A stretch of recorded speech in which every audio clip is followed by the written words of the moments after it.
ନା ଆମେ ଆରମ୍ଭ କରିବା ଚିରନ୍ତନ ବହିର ଆଲୋଚନା ପୃଷ୍ଠା 145 ବିଷୟବସ୍ତୁ ଅଛି ଧ୍ୟାନର ପ୍ରକାର ଭେଦ। ଆମେ ଏବେ କିଛି ଦିନ ଧରି ଆଲୋଚନା କରୁଛନ୍ତି ଧ୍ୟାନ ଆଉ ଏକାଗ୍ରତା ଉପରେ। ଆଜି ରହିଛି ଧ୍ୟାନର ପ୍ରକାର ଭେଦ। ମା ଲେଖୁଛନ୍ତି ବିଭିନ୍ନ ପ୍ରକାରର ଧ୍ୟାନ ଅଛି। ସାଧାରଣତଃ ଲୋକେ ଯେଉଁ ଧ୍ୟାନର କଥା କୁହନ୍ତି, ଉଦାହରଣ ସ୍ୱରୂପ ତୁମେ ଗୋଟେ ବିଷୟ ନିର୍ବାଚନ କରିଛ କିମ୍ବା ଗୋଟେ ଭାବନା ତୁମ ଭିତରେ ଉଦୟ ହୋଇଛି, ତୁମେ ତାର ବିକାଶ ପ୍ରଣାଳୀକୁ ଅନୁସରଣ କରି କରି ଚାଲିଲ କିମ୍ବା ତାହାର ଅର୍ଥ କଣ ସେ ବିଷୟଟିକୁ ବୁଝିବାକୁ ଚେଷ୍ଟା କଲ। ଏଥିରେ ଏକାଗ୍ରତା ଅଛି, କିନ୍ତୁ ପ୍ରକୃତ ଏକାଗ୍ରତା ବୋଲି ଯାହାକୁ କୁହାଯାଏ ସେଇ ଏକାଗ୍ରତାର ସମ୍ପୂର୍ଣ୍ଣତା ଏଥିରେ ନାହିଁ। ଏଥିରେ ଯେଉଁ ବିନ୍ଦୁଟି ଉପରେ ଏକାଗ୍ରତା ରଖାଯାଉଛି ତା ଛଡା ଆଉ କିଛି ରହେ ନାହିଁ। ଧ୍ୟାନ କିନ୍ତୁ ଏକ ଚାପହୀନ ସହଜ ଗତି। ଏଥିରେ ଏକାଗ୍ରତା ଅପେକ୍ଷା ଚାପ କମ ଥାଏ। ଗୋଟେ ସମସ୍ୟା ଆସିଲେ ତୁମେ ଯେତେବେଳେ ତାହାକୁ ବୁଝିବାକୁ ଚେଷ୍ଟା କର, ସେଇ ସମସ୍ୟାଟି ମନସ୍ତାତ୍ତ୍ୱିକ ହୋଇପାରେ ବା ପରିସ୍ଥିତିଗତ ହୋଇପାରେ। ତୁମେ ସ୍ଥିର ହୋଇ ବସ, ସମସ୍ୟାଟିକୁ ଦେଖ, ତାର ସବୁ କିଛି ସମ୍ଭାବନାକୁ ନିରୀକ୍ଷଣ କର, ସେମାନଙ୍କୁ ତୁଳନା କର, ଅଧ୍ୟୟନ କର। ଏହା ହେଲା ଗୋଟେ ପ୍ରକାରର ଧ୍ୟାନ। ସମସ୍ୟାଟି ଆସିଲେ ଜଣେ ହୁଏତ ସ୍ୱାଭାବିକ ଭାବେ ଏପରି କରିଥାଏ। ଜଣେ ଯେତେବେଳେ ଗୋଟେ ସିଦ୍ଧାନ୍ତ ନେବା ପାଇଁ ବସେ, ଉଦାହରଣ ସ୍ୱରୂପ କେଉଁ ସିଦ୍ଧାନ୍ତ ନେବ ଜାଣିପାରୁନଥାଏ, ସେପରି କ୍ଷେତ୍ରରେ ଜଣେ ସାଧାରଣତଃ ଚିନ୍ତା କରେ, ତା ବିଚାର ଶକ୍ତିର ପ୍ରୟୋଗ କରେ, ସବୁ ପ୍ରକାର ସମ୍ଭାବନା ଗୁଡ଼ିକୁ ତୁଳନା କରେ ଏବଂ ଶେଷରେ ପସନ୍ଦ ମୁତାବକ ସିଦ୍ଧାନ୍ତଟି ନିଏ। ଉଣା ଅଧିକେ ଆମେ ଏହାକୁ ମଧ୍ୟ ଏକ ପ୍ରକାରର ଧ୍ୟାନ ବୋଲି କହିପାରିବା। ଏଠି ଆଲୋଚନା କରୁଛନ୍ତି ଧ୍ୟାନର ପ୍ରକାର ଭେଦ। ଆମେ ଏବେ କିଛି ଦିନ ହେଲାଣି ଯୋଉ ଆଲୋଚନା କରୁଛନ୍ତି ଏକାଗ୍ରତା ଆଉ ଧ୍ୟାନ, ଏଇଟା ଅନେକଟି ଦିନ ରହିଛି। ମାକୁ ଅତି ଡିଟେଲ୍ସ ଭାବରେ ଲେଖିଛନ୍ତି। ଧୀରେ ଧୀରେ ଆମେ ସବୁ ଯାକ କଭର କରିବା। ଆଜି ଯୋଉ ବିଷୟଟି ରହିଛି ଧ୍ୟାନର ପ୍ରକାର ଭେଦ। ମାନେ ଲେଖୁଛନ୍ତି ବିଭିନ୍ନ ପ୍ରକାରର ଧ୍ୟାନ ଅଛି। ସାଧାରଣତଃ ଲୋକେ ଯେଉଁ ଧ୍ୟାନର କଥା କହନ୍ତି, ଉଦାହରଣ ସ୍ୱରୂପ ତୁମେ ଗୋଟେ ବିଷୟ ନିର୍ବାଚନ କରିଛ କିମ୍ବା ଗୋଟେ ଭାବନା ତୁମ ଭିତରେ ଉଦୟ ହୋଇଛି, ତୁମେ ତାହାର ବିକାଶ ପ୍ରଣାଳୀକୁ ଅନୁସରଣ କରି କରି ଚାଲିଲ କିମ୍ବା ତାହାର ଅର୍ଥ କଣ ସେ ବିଷୟଟିକୁ ବୁଝିବାକୁ ଚେଷ୍ଟା କଲ। ଏଥିରେ ଏକାଗ୍ରତା ଅଛି, କିନ୍ତୁ ପ୍ରକୃତ ଏକାଗ୍ରତା ବୋଲି ଯାହା କୁହାଯାଏ ସେଇ ଏକାଗ୍ରତାର ସମ୍ପୂର୍ଣ୍ଣତା ଏଥିରେ ନାହିଁ। ଏଥିରେ ଯେଉଁ ବିନ୍ଦୁଟି ଉପରେ ଏକାଗ୍ରତା ରଖାଯାଉଛି ତା ଛଡା ଆଉ କିଛି ରହେ ନାହିଁ। ଧ୍ୟାନ କିନ୍ତୁ ଏକ ଚାପହୀନ ସହଜ ଗତି। ଏଥିରେ ଏକାଗ୍ରତା ଅପେକ୍ଷା ଚାପ କମ ଥାଏ। ଏଥିରେ ପ୍ରଥମେ କହୁଛନ୍ତି, ଗୋଟେ ଉଦାହରଣ ଦଉଛନ୍ତି, ଯେକୌଣସି ଗୋଟେ ବିଷୟ ଉପରେ ଆମେ ଧ୍ୟାନ କରିଥାଉ, ମନେ କରାଯାଇ ପାରିବ। ଇଏ ଗୋଟେ ପ୍ରକାର ଧ୍ୟାନ। ଆମେ ଆ ପୂର୍ବରୁ କଥା ହେଇଥିଲେ, ଯେମିତି ଯେକୌଣସି ଗୋଟେ ବିଷୟକୁ କିଏ ନେଇପାରେ, ବସ୍ତୁକୁ ନେଇପାରେ, ବିନ୍ଦୁକୁ ନେଇପାରେ, ସେ ତାରି ଉପରେ ଧ୍ୟାନ କରେ। ମୁଁ କହିଲେ, ମନେ କରାଯାଉ ତମେ ଗୋଟେ ବିଷୟ ନିର୍ବାଚନ କରିଛ ଏବଂ ସେଇ ବିଷୟକୁ ନେଇକି ଯୋଉ ଭାବନା ଆମ ଭିତରେ ଆସିଛି, ସେ ବିଷୟଟି କେମିତି ହେଇଛି, କଣ କଣ କୋଉ କୋଉ ଦିଗରେ ଯାଉଛି, ତାକୁ ଅନୁସରଣ କରି କରି ଚାଲିଲ। ମନେ କରାଯାଉ ଆମେ ବର୍ତ୍ତମାନ ଗୋଟେ ଫୁଲ ତୋଡ଼ାଟା ଧରିଛନ୍ତି ବା ଗୋଟେ ବେଶରେ ଫୁଲ ରହିଛି, ଆମେ ତାକୁ ଧ୍ୟାନ କଲେ।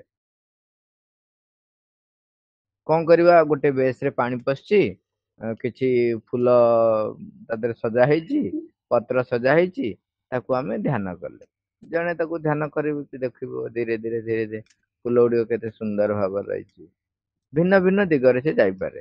ଜଣେ ଦେଖିବ ଚିନ୍ତା କରୁ, ମାନେ ତା ଭିତରେ ଧୀରେ ଧୀରେ ଆସିବ କଣ, କେତେ ପ୍ରକାର ଫୁଲ ରହିଛି, ତା ସହିତ ପତ୍ର ରହିଛି, ଫୁଲ କେତେ ସୁନ୍ଦର ହେଇଛି, ବଗିଚାରେ ଫୁଟିଥିବ, ତାପରେ ତାକୁ କେମିତି ସୁନ୍ଦର ଭାବେ ଯତ୍ନ ନିଆ ହେଇଛି, ମାଳି କେତେ ସୁନ୍ଦର ଯତ୍ନ ନେଇଛି। ବର୍ତ୍ତମାନ କଣ ହେଲା ନା, ତାରି ଉପରେ ତାରି ଉପରେ ତାରି ଉପରେ ତାରି ଉପରେ ସେଇ ଦିଗରେ ଜଣେ ଗତି କରି କରି କରି କରି ଚାଲିଲା।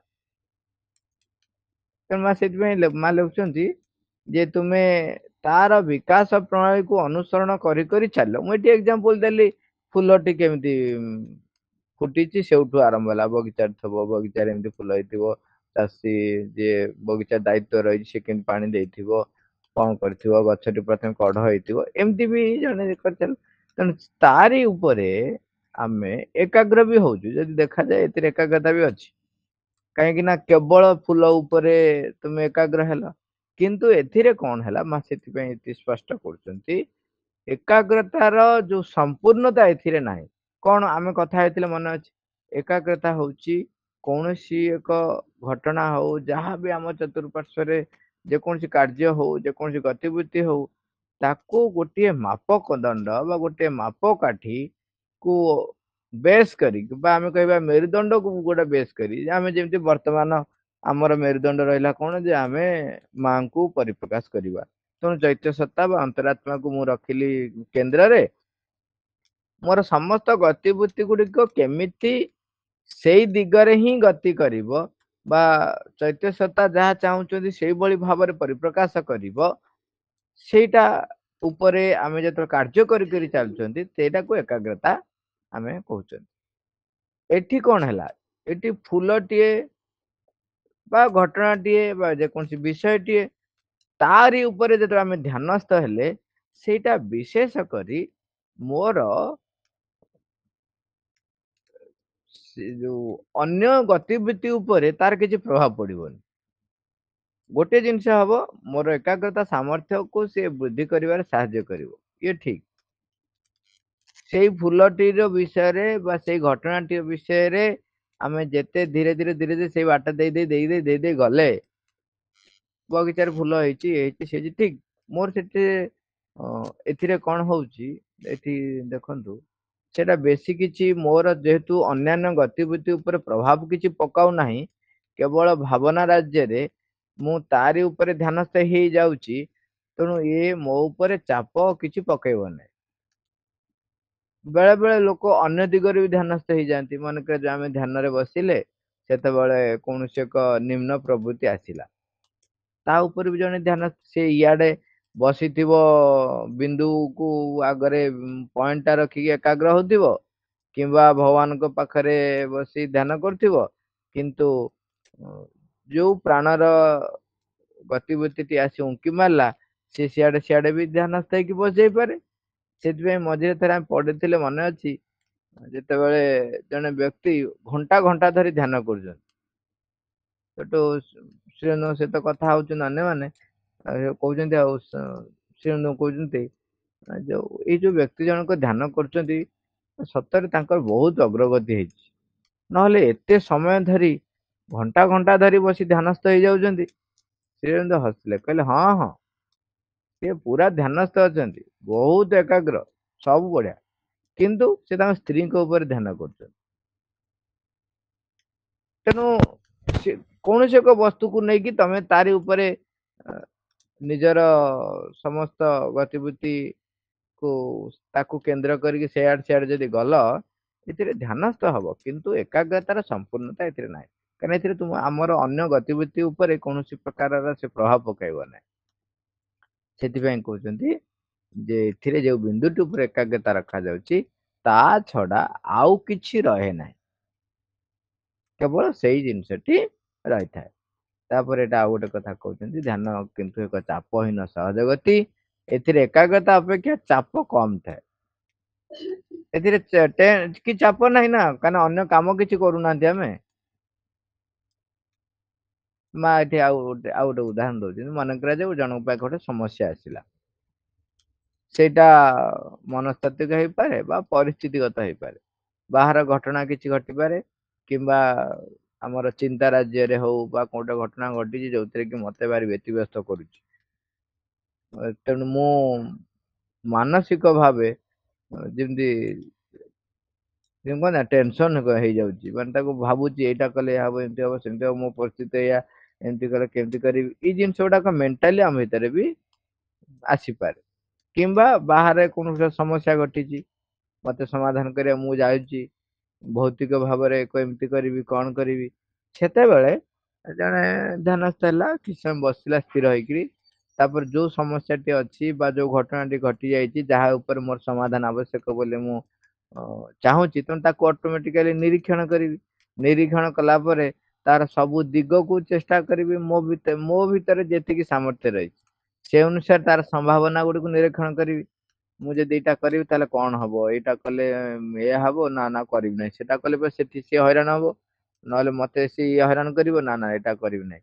ତାକୁ ଆମେ ଭିନ୍ନ ଭିନ୍ନ ତାର କଣ କଣ ସମ୍ଭାବନା ଆସିପାରେ ସେ ସବୁକୁ ଆମେ ନିରୀକ୍ଷଣ କରିଥାଉ। ସେଥିପାଇଁ କହୁଛନ୍ତି ସମସ୍ୟାଟି ଆସିଲେ ଜଣେ ହୁଏତ ଏଇଟା ସ୍ୱାଭାବିକ ଭାବେ କରେ। ଗୋଟେ ସମସ୍ୟା ଆସିଛି ମାନେ ସେ କେମିତି ସମସ୍ୟାଟାକୁ ଅନ୍ୟମାନେ କେମିତି ସମାଧାନ କରିବେ, ମୁଁ ଏମିତି କଲେ କଣ ହବ, ଯଦି ଏମିତି କରିବି ତାହେଲେ ପରିଣାମ ଏହା ହେଇପାରେ କି, ଏ ପ୍ରକାର ଜିନିଷ ପ୍ରାୟତଃ ସ୍ୱାଭାବିକ ଭାବେ ସମସ୍ତେ କରିଥାନ୍ତି। ମାନୁଛନ୍ତି। ତେଣୁ ଜଣେ ଯେତେବେଳେ ଗୋଟେ ସିଦ୍ଧାନ୍ତ ନେବା ପାଇଁ ବସିଲା, ଉଦାହରଣ ସ୍ୱରୂପ କେଉଁ ସିଦ୍ଧାନ୍ତ ନେବ ଜାଣି ପାରୁନଥାଏ, ସେପରି କ୍ଷେତ୍ରରେ ଜଣେ ସାଧାରଣତଃ ଚିନ୍ତା କରେ, ତାର ବିଚାର ଶକ୍ତିର ପ୍ରୟୋଗ କରେ। ସିଏ ଯେତିକି ସାମର୍ଥ୍ୟ ଅର୍ଜନ କରିଛି, ସିଏ ତାର ଗୋଟେ ବିଚାର ଶକ୍ତି ରହିଛି।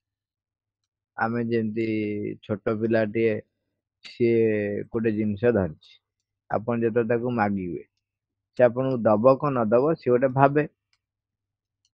କଣ ସିଏ ଭାବେ, ତାର ଆମର ବୟସ ଅନୁସାରେ ଆମର ବିଚାର ଶକ୍ତି ଭିନ୍ନ ଭିନ୍ନ ହେଇଥାଏ। ଏବେ ଏବେ ଯଦି ମୁଁ ଗୋଟେ ପେନ୍ ଧରିଛି, ମତେ କିଏ ମାଗିଲେ, ହଁ ନଉନୁ ନିଅ ଲେଖିବ ତ, କଣ ନିଅ ଯାଅ, କଣ 5 ଟଙ୍କା ପେନ୍ କଣ କେନ। କିନ୍ତୁ ଯେତେବେଳେ ପିଲାଟିଏ ଥିବ, ଛୋଟ ପିଲାଟି, ସେ କହିବ ପେନ୍ ସେ କୋଉଠୁ ଆଣି, ମୁଁ ଯଦି ଏଇଟା ନେଇଯିବ, ମୋ ପାଖରେ ତ ଆଉ ପେନ୍ ନାହିଁ, ମୁଁ ବାପାଙ୍କୁ କେମିତି କହିବି, ନା ବାପାଙ୍କୁ କହିଲେ ମା କହିଲେ ମା ଗାଳି ଦବ। ତେଣୁ ତା ବିଚାର ଶକ୍ତି ଭିତରେ ସିଏ ଚିନ୍ତା କର, ପେନ୍ ତା ପାଇଁ ଗୁରୁତ୍ୱପୂର୍ଣ୍ଣ, ବହୁତ ଗୁରୁତ୍ୱପୂର୍ଣ୍ଣ। ଆଉ ଟିକେ ଛୋଟ ହେଇଗଲେ ସେ ତ ବ୍ୟସ୍ତ ହେଇ ପଡିବେ, ମୋ ପେନ୍ ଟା ସିଏ ନେଇଗଲା, ସିଏ କହୁଛ ନା ନାଇଁ ମୋ ପେନ୍ ଟା ସେଇ ରଙ୍ଗର। ତେଣୁ ବୟସ ଅନୁସାରେ, ଅନୁଭବ ଅନୁସାରେ ବିଚାର ଶକ୍ତି ପରସ୍ପର ଠାରୁ ଭିନ୍ନ ହୋଇଥାଏ। ଆମର ଯେତେବେଳେ କୌଣସି ଗୋଟେ ଘଟଣା ଘଟିଲା, ତାକୁ ଯେତେବେଳେ ଆମେ ସିଦ୍ଧାନ୍ତ ନେବା ପାଇଁ ଚେଷ୍ଟା କରୁଛୁ କିନ୍ତୁ ନେଇ ପାରୁନୁ, ସେତେବେଳେ ବି ଜଣେ କଣ କରେ, ଟିକେ ଚିନ୍ତା କରେ କଣ କରିବି କଣ ନାହିଁ। ତାର ବିଚାର ଶକ୍ତି, ତାର ଯୋଉ ସାମର୍ଥ୍ୟ ରହିଛି, ତାର ଅନୁଭବରୁ କିଛି ଜ୍ଞାନ ଅଛି, ସେ ସବୁ ଜ୍ଞାନ ବ୍ୟବହାର କରେ। ତାର ସବୁ ସମ୍ଭାବନା ଗୁଡାକୁ ସେ ତୁଳନା କରେ, ଏଇଟା କଲେ କଣ ହବ, ସେଇଟା କଲେ କଣ ହବ, ଏମିତି କଲେ ୟା ବାହାରିବ ସେଇଆ ବାହାରିବ, ତାର ରେଞ୍ଜ ଭିତରେ ସେ ତୁଳନା କରେ। ଆପଣ ଯୋଉମାନେ ବୟସ୍କ ହେଲେ ମଧ୍ୟ ସମାନ ବୟସରେ ହେଇଥାଇ ପାରନ୍ତି, କିନ୍ତୁ ମୋର ଧାରଣା କୋଉ ଭଳିଆ, ମୋର ବିଚାର କରିବାର ଯୋଉ ପନ୍ଥା ରହିଛି ବା ଯୋଉ ପଥ ରହିଛି, ମୋ ପଥଟା କୋଉ ଭଳିଆ। ଆପଣ ବେଳେ ବେଳେ ଗୋଟେ ଗୋଟେ ଲୋକ ଦେଖିବେ, ସିଏ ଆମେ ତାକୁ ୱାନ୍ ଟ୍ରାକ୍ ମାନେ ସେ ଯାହା ବୁଝିଥିବ ସେୟା, ଯେମିତି କଥାରେ କହନ୍ତିନି, ତାମାନେ ସିଏ ତାର ବିଚାର ଶକ୍ତି, ତାର ଯୋଉ ଅନୁଭୂତି ରହିଛି, ତାର ଯୋଉ ଜ୍ଞାନ ରହିଛି, ତାର ବିଚାର ଶକ୍ତିକୁ ତାକୁ କେନ୍ଦ୍ର କରି ସେ ତାର ତୁଳନା କରୁଛି, ତୁଳନା ସେ କରେ, ଏବଂ ତାର ଯୋଉଟା ପସନ୍ଦ ହବ ସେଇ ପସନ୍ଦ ସିଦ୍ଧାନ୍ତଟି ସେ ନବ। ଯଦି ପସନ୍ଦ ମୁତାବକ ସିଦ୍ଧାନ୍ତଟି ସେ ନ ପାଇଲା, ତାହେଲେ ସେ ବିରକ୍ତ ହବ ଏବଂ ସେ କାର୍ଯ୍ୟକୁ ବା ସେ ଯୋଉ ଘଟଣା ଘଟିବ ତାକୁ ନିନ୍ଦା କରିବ, ସିଏ କହିବ ଏଇଟା ସବୁ ଭୁଲ। ବର୍ତ୍ତମାନ ତେଣୁ ତା ପାଖରେ ସେ ଯୋଉ ବିଷୟ, ତାର ଯୋଉ ବିଚାର ଶକ୍ତି, ତାକୁ ନେଇକି ସେ ସବୁ ଜିନିଷ କାମ କରେ। ଏଇ ଯୋଉଟା ସେ କରେ ତାକୁ ମଧ୍ୟ ଆମେ ଏକ ପ୍ରକାର ଧ୍ୟାନ ବୋଲି କହିପାରିବା। ତାମାନେ ମୋଟାମୋଟି ଭାବରେ ଏଠି ଆମେ ଯୋଉଟା ଦେଖିଲେ, ଧ୍ୟାନସ୍ଥ ଆଉ ଏକାଗ୍ରତା ଭିତରେ ପାର୍ଥକ୍ୟ ସେ ଲେଖୁଛନ୍ତି। ଯେ ଯେତେବେଳେ ଜଣେ ଧ୍ୟାନସ୍ଥ ହୁଏ, ତାହା କେମିତି କଣ ଗୋଟାଏ ଦିଗରେ କେବଳ ଯାଏ, ମୋର ସାମଗ୍ରିକ ବିକାଶ ସେ ବିଷୟରେ ତାର ସେମିତି କିଛି ସମ୍ଭାବନା ନଥାଏ। ଏଇଟା ସବୁ ଧ୍ୟାନସ୍ଥ ଅବସ୍ଥାରେ କେବଳ ଗୋଟେ ଯିଏ କନସେନ୍ଟ୍ରେସନ କରିପାରିଲା ବା ଯିଏ ଏକାଗ୍ର ହେଇପାରିଲା, ତାହେଲେ ସିଏ ତାର ସେଇ ଦିଗରେ ଯାହା ଯାହା କଳ୍ପନା କରି କରି କରି କରି ଚାଲିପାରେ, ଭାବିପାରେ, ଆଉ ତାର ବିଚାର ଶକ୍ତି ସେ ସେଇଠି ବ୍ୟବହାର କରିପାରେ, ତା ହିସାବରେ ସମ୍ଭାବନା ତୁଳନା କରେ, କିନ୍ତୁ ଶେଷକୁ ନିଜ ପସନ୍ଦ ଅନୁସାରେ ସିଏ ସିଦ୍ଧାନ୍ତ ନିଏ। ଏକାଗ୍ରତା ହେଲେ କଣ ହବ, ସେଇ ଘଟଣା ସିଏ ସାଙ୍ଗେ ସାଙ୍ଗେ ନିଜ ଭିତରକୁ ଆଣିବ। ସେଇ ଘଟଣାଟା ମୋ ପାଇଁ କଣ ସୁବିଧା ଆଣିଦବ। ଏଇ ସବୁ ଜିନିଷ ଗୁଡାକ ଅ, ମୋର ଚୈତନ୍ୟତାକୁ ପ୍ରାପ୍ତ କରିବି କି ନାହିଁ, ଚୈତନ୍ୟତା ପ୍ରାପ୍ତ କରିବା ପାଇଁ କୋଉ ଗୁଡାକ ସବୁ ବିରୋଧ କରୁଛି, ତା ଉପରେ କାର୍ଯ୍ୟ କରିବା। ତାମାନେ ଏକାଗ୍ର ହେଲେ ହିଁ କାର୍ଯ୍ୟ କରି ହବ। ଧ୍ୟାନସ୍ଥ ଅବସ୍ଥାରେ ସବୁ ଜିନିଷ ଉପରେ ଏମିତି ଏକଚାଟିଆ ହେଇପାରେ ନାହିଁ। ସିଏ କଣ ହବ, ସେଇ ଜିନିଷକୁ ନେଇକିରି ତାରି ଉପରେ ଯଦି ଧ୍ୟାନ କରିବ, ତାର ଉତ୍ପତ୍ତି ସ୍ଥଳ ସେଇ ବସ୍ତୁ ସକଳକୁ ନେଇକି ସେ ତାର ଧ୍ୟାନସ୍ଥରେ ଲାଗିଥାଏ।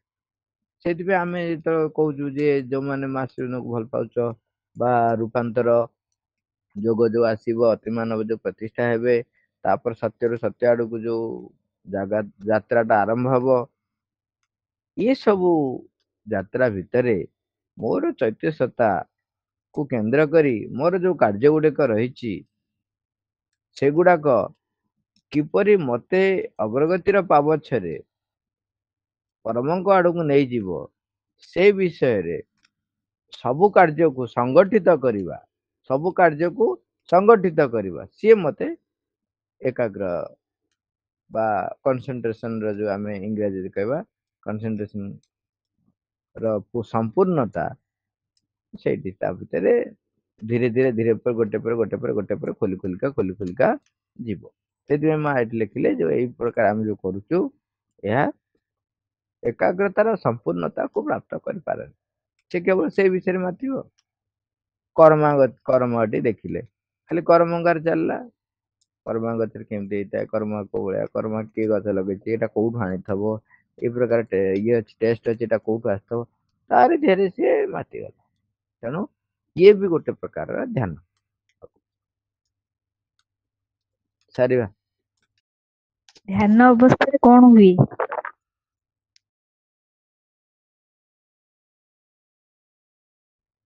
ଧ୍ୟାନ ଅବସ୍ଥାରେ ତମେ ତମେ କୋଉ ପ୍ରକାର ଧ୍ୟାନ କରୁଛ ତା ଉପରେ ଡିପେଣ୍ଡ କରେ। ତା ଆଗକୁ ଅଛି ଆଲୋଚନା ଅଛି, ଗତିଶୀଳ ଧ୍ୟାନ କଣ, ତାହେଲେ ସ୍ଥିତିଶୀଳ ଧ୍ୟାନ କଣ, ଖାଲି ବସି ରହିବା ପ୍ରକୃତିରେ ଆମେ ଧ୍ୟାନ ବୋଲି ଭାବୁଛୁ, ସେଇଟା ଧ୍ୟାନ କି ନୁହଁ, ସେଇଟା ତ ଆମେ କଥା ହେଇଛନ୍ତି। କିନ୍ତୁ ଗତିଶୀଳ ଧ୍ୟାନ କେମିତି କରିବ, ତେଣୁ ଧ୍ୟାନର ପ୍ରକାର ଭେଦ ଅନୁସାରେ ଡିପେଣ୍ଡ କରିବ ତୁମର ଅଗ୍ରଗତି କୋଉ ଭଳିଆ ହବ। ଧ୍ୟାନରେ ଜଣେ ଚାହିଁଲେ ଚିନ୍ତା ଶୂନ୍ୟ ଅବସ୍ଥାକୁ ବି ଯାଇପାରେ, ଚେଷ୍ଟା କରି ଯାଇପାରେ। ଯୋଉ ଯୋଉ ଚିନ୍ତା ଗୁଡିକ ଆସୁଛି ତାକୁ ସିଏ ସବୁ ପ୍ରତ୍ୟାଖ୍ୟାନ କରି ଚାଲେ, ସେ ଅବସ୍ଥା ବି ଆସିପାରେ। କିମ୍ବା ଧ୍ୟାନସ୍ଥ ହେଇକିରି ସେ ଯେମିତି କହିଲେ ସେ ତାର ପତ୍ନୀ ଉପରେ ଧ୍ୟାନ କରୁଛି, ତେଣୁ ସେମିତି ବି ଧ୍ୟାନ ହେଇପାରେ। ନିମ୍ନ ଗତିବୃତ୍ତି ନିମ୍ନ ଇଏ ତାରି ଉପରୁ ଜଣେ ଧ୍ୟାନ କରିପାରେ କିଛି। ତେଣୁ ଏଠି ମୂଳ ଲକ୍ଷ୍ୟ ହଉଛି ଧ୍ୟାନ ଯେ କୋଉ ପ୍ରକାର କରୁଛନ୍ତି, ଆଉ ଧ୍ୟାନର ଧ୍ୟେୟ କଣ। ଆମେ ଯେତେବେଳେ କ୍ଲାସରେ ଗୋଟେ ଆକ୍ଟିଭିଟି କରୁଛନ୍ତି, ସେତେବେଳେ ବି ଆମେ ଧ୍ୟାନ କରୁଛନ୍ତି। ସେତେବେଳେ ଆମେ ଧ୍ୟାନ କଣ କରୁ, ତେଣୁ ସେ ଆମକୁ କୋଉଠି ନବ ନା ମୋ କ୍ଲାସ ପାଇଁ, ମୋର ସେଇ ସମୟ ପାଇଁ ମତେ ପ୍ରିପେୟାର କରିବ। ତେଣୁ ଡିପେଣ୍ଡ କରୁଛି କୋଉଠି ଧ୍ୟାନ କରୁଛ, କେମିତି ଧ୍ୟାନ କରୁଛ, କେତେ ସମୟ ଧ୍ୟାନ କରୁଛ, ଧ୍ୟାନ ବେଳେ କଣ କରୁଛ, ଆମେ ପଢିବା ତାପରେ ଆଉ ଡିଟେଲ୍ସ ଯେହେତୁ ଅଛି, ତେଣୁ ଆଉ ଏବେ କହିଦେଲେ ହଉ। ଆମେ ସାରିବା। ଆମେ ମାଙ୍କୁ ଆହ୍ୱାନ କରିବା।